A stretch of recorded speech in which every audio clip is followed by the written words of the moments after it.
हाँ, तो देखो, टॉप डाउन अप्रोच में हम ऊपर से नीचे की तरफ आते हैं, यानी कि मैक्रो इकोनॉमिक, यानी कि देश से अंदर आके देश के अंदर आएंगे तो फिर किसी एक इंडस्ट्री में घुसेंगे।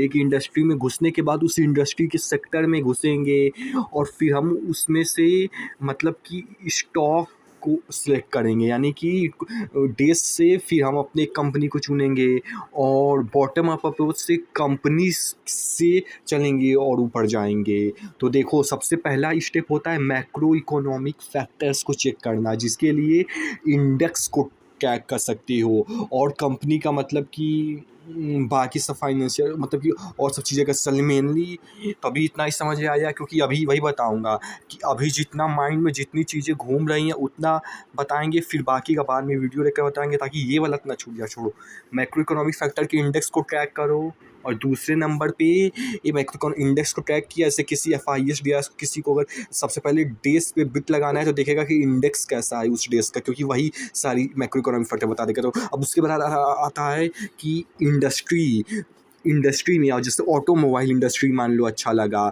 तो इस तरीके से कि उसमें अब इंडस्ट्री में आओ और इंडस्ट्री के भी अंदर कि आओगे तो मान लो ऑटोमोबाइल में कार्स वैसे होती है जो टायर बैटरी या तो कोई पार्ट मैन्युफैक्चरिंग करती है, तो क्या इस तरीके से उसके अंदर आओगे तो और इंडस्ट्री दो तरह की होती है, एक सनशाइन इंडस्ट्री, एक सनसेट इंडस्ट्री। सनशाइन मतलब जो ग्रो करने वाली, सनसेट मतलब जो डूबने, जैसे एडवाइजरी इंडस्ट्री सनशाइन इंडस्ट्री होती है। और इस तरीके से उस इंडस्ट्री के बाद आप उस इंडस्ट्री के सेक्टर में आओगे और पता चलेगा कि कौन सा सेक्टर उसमें आउट परफॉर्म करेगा, कौन सा अंडर परफॉर्म रहेगा। तो ये देखो, सबसे पहले मैक्रो इकोनॉमिक फैक्टर, फिर इंडस्ट्री, फिर सेक्टर। अब उसके बाद जो है एक जाके किसी कंपनी को स्टॉक को पकड़ोगे जिसका तुमको फाइनेंस सिचुएशनल एनालिसिस करना होगा। इसमें दो चीज़ होती है, एक तो मैनेजमेंट देखो कि उस कंपनी का मैनेजमेंट कैसा है और दूसरा सबसे पहले कि मतलब कि उस सेक्टर मतलब कि सेक्टर में आते तो उस सेक्टर में सब उस कंपनी का लीडिंग कंपनी कौन है। जैसे बीड़ी उड़ी में ITC है, अब उसका छोटा कंपनी उसका प्रॉक्सी कंपनी कौन सा है, जैसे VST है इसका RT, तो यही लीडर का प्रॉक्सी कंपनी को चूजते हैं सेक्टर के बाद सिचुएशनल एनालिसिस में कंपनी का। और फिर कंपनी का ही फाइनेंशियल एनालिसिस करते हैं जिसमें कि हम रेशियो एनालिसिस करते हैं, हम अभी उस पर आएंगे। तो देखिए, कंपनी मिला, उसका सिचुएशनल एनालिसिस किए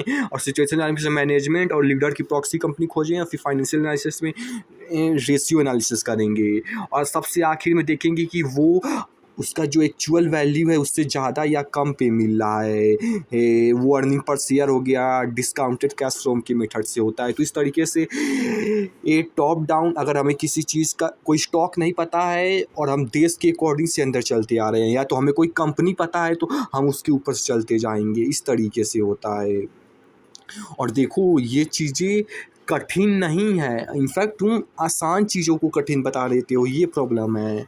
अब देखो, जैसे कि रेशियो एनालिसिस में ये सारी रेशियोज तुम पहले से ही जानते हो, ऑपरेटिंग प्रॉफिट और dividend, ROC, industry P price to free cash flow, ये सारे से नहीं जानते हो, इसको यहाँ पे लिख लेना। इंटरेस्ट कवरेज जैसे, और जो नहीं जानते हो ये है, इसमें भी काफ़ी चीज़ें जानते हो लेकिन जान लो थोड़ा, प्रोमोटर होल्डिंग आप अर्निंग यील्ड, प्लेस्ड परसेंटेज, डेब्ट to equity, return on equity, industry P, ये सब मतलब पढ़ लेते हो, ये सब नहीं जानते हो, आते हैं उसके बारे में। तो सबसे पहले तो देखो, जहाँ भी इंडस्ट्री लिखा होगा तो उस इंडस्ट्री मतलब कि उस रेशियो के सबसे पहले वो उसका जो भी इंडस्ट्री है उसको कंपेयर करोगे, जो भी उस इंडस्ट्री का एवरेज है उसको कंपेयर करोगे जो कंपनी का है। जैसे मान लो PE है या तो प्राइस टू बुक वैल्यू, तो सबसे पहले इंडस्ट्री का क्या है उस पर्टिकुलर और उस कंपनी से कंपेयर करोगे। और इंडस्ट्री से जैसा यहाँ पे लिखा है, अगर इंडस्ट्री के बराबर है तो अच्छा मतलब बीच में है, और अगर इंडस्ट्री वाला कम है और ये ज़्यादा है कंपनी का, तो वो बेकार करा जाए, ऐसे कुछ ज़्यादा रहेगा तो ऐसे ही है, छोड़ो। बस यही है कि इंडस्ट्रीज़ को कंपेयर करोगे कंपनी के से, वो छोड़ो। अभी आते हैं आते हैं कि जो नाम चीज़ें लिखी थी, तो देखो हाई लो जो होता है मतलब होता है पिछले 52 वीक 52 वीक का हाई वीक क्या होता है। करंट प्राइस मतलब हो जानते ही अभी जो करंट प्राइस है, अब इसी से इसको और इसको भी कंपेयर करेंगे। देखो फेस वैल्यू का मतलब, देखो फेस वैल्यू सबसे पहले अगर 100 का है तो अच्छा है, एक तो ये चीज़ हो गई। लेकिन अब इसको प्रैक्टिकली देखोगे कैसे, वो देखो फेस वैल्यू किसी चीज़ का 10 का है, तो यानी इसका मतलब ये होता है कि थोड़ा थोड़ा भूल गए हैं, लेकिन जो भी छोड़ो। मान लो उसको करंट प्राइस से हम कंपेयर करेंगे, तो करंट प्राइस मान लो 5,000 है, तो इसका मतलब ये है कि 10 है तो 10 गुना कम कर दो, वो तो 50 हो जाएगा। अगर 5,000 था ना तो 5 हो जाएगा। मतलब वही है कि मान लो 5,000 है तो 10 गुना उसका कम कर दो तो 500 हो जाएगा। और वहीं पे अगर 100 रहता तो 2 ठो कर देते तो 50 ही बचता केवल। तो यही है कि जितना अगर 10 है तो 10 गुना कम कर दो उसके करंट प्राइस को, अगर 100 है तो 100 गुना कम कर दो, या तो फिर उसको डिवाइड कर दो। ये इससे पता चल जाएगा कि 10 100 की कितना मतलब फेस वैल्यू, उसके करंट प्राइस को मतलब उससे डिवाइड कर दो तो कह सकते हैं उसका 10 गुना कम है, उससे 100 गुना ऐसे कम। ऐसा कुछ एग्जैक्टली ये नहीं होता, लेकिन अभी तक तो यही समझ में आया। फ्यूचर में और डिकोड करेंगे। अब आता है बुक वैल्यू। देखो बुक वैल्यू यही होता है कि कंपनी को अभी तुरंत बेच देंगे तो उसमें कितना प्राइस मतलब कितना मिलेगा। अब उसमें भी देखो अगर किसी मतलब, और इसको भी कंपेयर करते हैं करंट प्राइस से कि इसका जो करंट प्राइस मान लो 3,000 है, कंपनी को अभी बेच देंगे मान लो 500-700 मिलेगा। लेकिन जैसे यहाँ पे दिया है, अगर बुक वैल्यू ज़्यादा हो किसी की ये करंट प्राइस है, तो सोचो बुक वैल्यू ही ज़्यादा है, यानी कि जितने का खरीदोगे मान लो 3,000 का, तो अगर कंपनी लॉस में भी चली गई तब भी मान लो 4,000 का बुक वैल्यू है, तो भी अगर डूब भी गई चली भी गई कंपनी तो भी ज़्यादा पैसा मिलेगा। तो वही बुक वैल्यू ज़्यादा है तो, और ऐसे स्टॉक्स को जनरली रडार में रखना चाहिए। अब आता है प्राइस टू बुक वैल्यू। ये नहीं समझ में आया प्राइस टू बुक वैल्यू, लेकिन इसका ये है कि जितना कम रहेगा प्राइस, जैसे बुक वैल्यू तो जितना ज़्यादा रहेगा उतना अच्छा रहेगा, प्राइस टू बुक वैल्यू जितना कम रहेगा उतना अच्छा रहेगा। 4 3 2 1 जितना कम रहेगा उतना अच्छा रहेगा। और बुक वैल्यू को इंटू करोगे प्राइस टू बुक वैल्यू से तो करंट प्राइस आ जाएगा। अब आते हैं करंट रेशियो, मतलब वही होता है करंट एसेट अपॉन में करंट लायबिलिटी, जो पहले से ही जानते हो। अब प्रोटीन प्रॉफिट मतलब वही कि कंपनी को अभी एग्जैक्टली रन करने में कितना एक्सपेंसेस कितना खर्चा उठाना पड़ रहा है, जिस पे मतलब मेंटेन है। तो ये हो गया ऑपरेटिंग प्रॉफिट मार्जिन इन। और इसको अगर दूसरी चीज़ होती है अब नेट प्रॉफिट।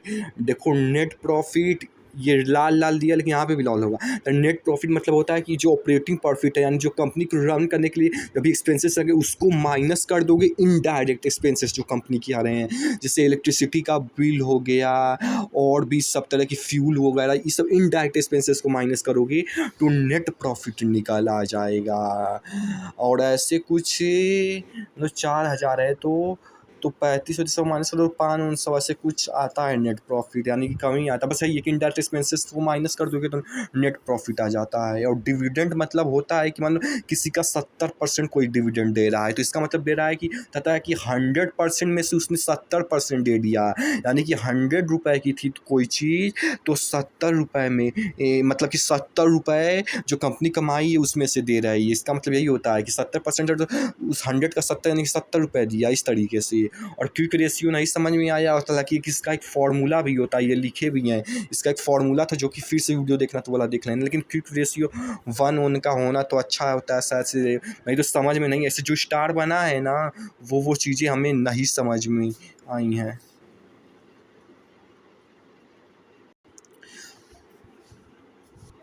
और देखो जैसा बोले थे, अब यहाँ पे इंडस्ट्री वाला आएगा। यहाँ पे इंडस्ट्री देखो, एक तो है पीबीवी मतलब प्राइस टू बुक वैल्यू, ये तो कंपनी का प्राइस टू बुक वैल्यू है। और इंडस्ट्री का प्राइस बुक वैल्यू क्या है, यानी कि ओवरऑल जो वो इंडस्ट्री है उस इंडस्ट्री का प्राइस बुक वैल्यू क्या है। कंपनी तो मान लो ये है, लेकिन उस पूरी इंडस्ट्री का प्राइस टू बुक वैल्यू क्या वो होता है। और उसको जैसे इंडस्ट्री वाले को कंपेयर करेंगे कंपनी वाले से तो पता चल जाएगा। देखो industry to price book value का उसको कंपेयर करेंगे कंपनी के प्राइस बुक वैल्यू से, अगर दोनों का बराबर आ गया तो बीच में है, ठीक ठाक है। लेकिन अगर इंडस्ट्री का प्राइस टू बुक वैल्यू ज़्यादा है और कंपनी का कम है, यानी कि हमें नॉर्मल से एवरेज से कोई चीज़ कम पे मिल रही है, क्योंकि कम इंडस्ट्री का ओवरऑल मान लो पैसा ज़्यादा में खरीदना पड़ेगा, लेकिन मिल कम में रहा है तो अच्छा होगा। तो जहाँ पे कम होगा कंपनी का कम होगा, वहाँ पे अच्छा रहेगा। जैसे इस वाले केस में भी यहीं बता देता हूँ, नहीं तो बस इसमें जैसे इसमें प्राइस टू बुक वैल्यू है, इसमें बस पी है, हम इसको पी रेशियो से कंपेयर करेंगे, यहीं पे बस प्राइस सारी सेम है। तो वो बता रहे थे कि इंडस्ट्री का ज़्यादा रहेगा, तो मतलब कि इंडस्ट्री का ज़्यादा रहेगा और अगर कंपनी का कम है तो अच्छा है। वैसे यहाँ पे भी कंपनी का कम है लेकिन इंडस्ट्री का ज़्यादा है, यानी जो इंडस्ट्री का उससे हमें कोई चीज़ कम पे कंपनी मिल रही है, तो वो बहुत ही अच्छा है। और नहीं तो इंडस्ट्री और कंपनी का दोनों बराबर है, तब तो बराबर पे ही चीज़ मिल रही है। लेकिन अगर तीसरे केस में अगर इंडस्ट्री का ही कम है, इंडस्ट्री का कम है लेकिन इसका ज़्यादा है, यानी कि तब बुरा हो जाएगा कि इंडस्ट्री का सोचो कम है, मान लो इंडस्ट्री यहाँ पे है लेकिन हमें इंडस्ट्री का कम है और कंपनी का ज़्यादा, यानी कि हमें कंपनी ज़्यादा महंगे में मिल रही है, तो बेकार हो गया। वैसे ही यही दोनों है कि बराबर है इंडस्ट्री के, तो ठीक है, बीच में है। अगर इंडस्ट्री का ज़्यादा है तो और कंपनी का कम है, मतलब हमें सस्ते में चीज़ मिल रही है, यहाँ पर भी वैसे ही। और वैसे लेकिन अगर इंडस्ट्री का ही ज़्यादा मतलब कम है और कंपनी ज़्यादा है तो हमें महंगे मिले, बस सही था। ज़्यादा टाइम वे हो गया, लेकिन कोई बात नहीं, छोड़ो। अब इसमें इंडस्ट्री पी वाले में इसमें पी से कंपेयर करेंगे। कंपनी का जो प्राइस अर्निंग पी रेशियो है, मतलब जो कि बोलते हैं कि 1 रुपया कमाने के लिए कितना रुपया देते हो, वही होता है पी। तो वही उसके कंपनी के पी से कंपेयर करेंगे इंडस्ट्री के पी से। देखो बस इतना ही था। और प्रोमोटर की होल्डिंग बढ़नी चाहिए तो अच्छा होता है, 50 से ज़्यादा हो तो बहुत ही अच्छा है। बस यही इसमें कंपनी के प्रोमोटर की होल्डिंग बढ़नी चाहिए और ऑपरेटिव प्रॉफिट मार्जिन भी बढ़ना चाहिए। ऐसा कोई जनरली एग्जैक्ट क्राइटेरिया नहीं, जैसे अगर क्विक रेशियो का 1 हो गया, इसका जितना कम होगा 4 3 2, उसी एग्जैक्ट क्राइटेरिया नहीं है कोई। लेकिन सर्विस के इंडस्ट्री में जो है 50 से ज़्यादा होता है जो जनरली अच्छा होता है। मैन्युफैक्चरिंग इंडस्ट्री में 15 के 20 रहता है तो अच्छा होता है। नहीं तो ऑपरेटिंग प्रॉफिट जितना बढ़ता रहेगा, मतलब कि जितना बढ़ता रहेगा सही रहेगा। कॉमन सी बात है भाई, जितना ज़्यादा उसको प्रॉफिट मिल रहा है उससे करंट एक्सपेंसेस को रन करने के उतना सही रहेगा।